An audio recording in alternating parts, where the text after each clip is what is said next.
the best program that you can use in order to type XHTML and CSS is called Notepad++. Now, if you're going to do any serious coding or web design, I highly recommend getting this program, and best of all, it's free. So go ahead and go to Google and I'll show you how to get it. Go ahead and type in Notepad++, hit enter, and click on the first link that pops up. This is Notepad's website. Now look for a link that says download, and well, your website may change depending on when you're watching the tutorial, but click download the current version.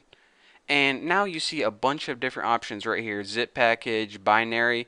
The one you want is the installer. It's pretty much a nice easy wizard to guide you through the installation. So go ahead and click that, and now you're going to have a file that downloads on your computer. Go ahead and save this, and it's going to download, and it just downloads. So if you're using Google Chrome, go ahead and double click that and say, do you want to allow? Yes, you want to allow it. So now let's go ahead and select English, unless you're, foreign or something. If so, then how the heck are you understanding me right now? But anyways, go ahead and click OK, and I'm not going to read that because I'm way too lazy. Press next. I agree, probably just sound my life away, but big deal, I'll get over it. Click next to this. All the defaults look good, and press install.